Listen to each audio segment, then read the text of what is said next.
Qui est Liz Truss, la nouvelle première ministre britannique? Merci d'avoir posé la question. C'était le 7 juillet 2022. Après de nombreux scandales et des démissions sans précédent, Boris Johnson s'est résigné. Il a dit au revoir au 10 Downing Street et a quitté ses fonctions de Premier ministre et de chef du Parti conservateur. La question se posait alors, qui pour le remplacer? Après un suffrage au sein du parti le 5 septembre 2022, c'est Liz Truss, 47 ans, qui remporte la bataille avec 57% des voix.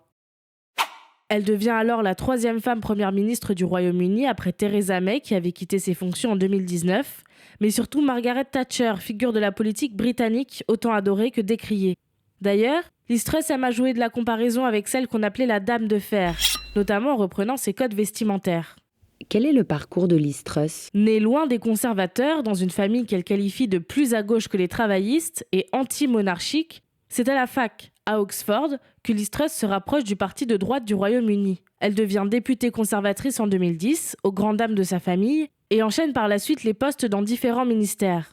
Paradoxe, lors du référendum pour le Brexit, elle vote non et souhaite rester dans l'Union européenne. Une opinion qui changera quand elle rejoindra les rangs de Boris Johnson en tant que secrétaire au commerce, puis ministre des Affaires étrangères. Désormais première ministre, un défi de taille s'offre à elle. Boris Johnson lui laisse un parti dont la popularité est au plus bas. Que pensent les Britanniques de cette nomination? Pour l'instant, 52% des habitants et habitantes du Royaume-Uni estiment que Liz Truss fera une mauvaise, voire très mauvaise première ministre, selon un sondage YouGov. Interrogé dans le même sondage sur l'inflation qui fait rage en Grande-Bretagne, seul un tiers des Britanniques estiment que la nouvelle dirigeante peut régler le problème.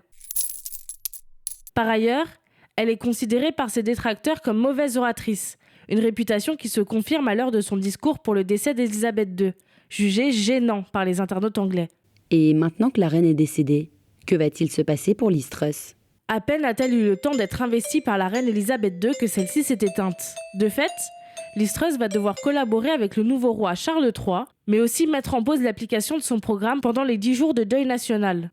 Alors que son équipe avait préparé un plan de 100 jours très précis, il va falloir tout reprendre de zéro. Le Royaume-Uni est à 2 doigts de la récession entre la flambée des prix et la crise des services publics. Et Liz Truss va devoir redoubler d'efforts pour prouver sa compétence.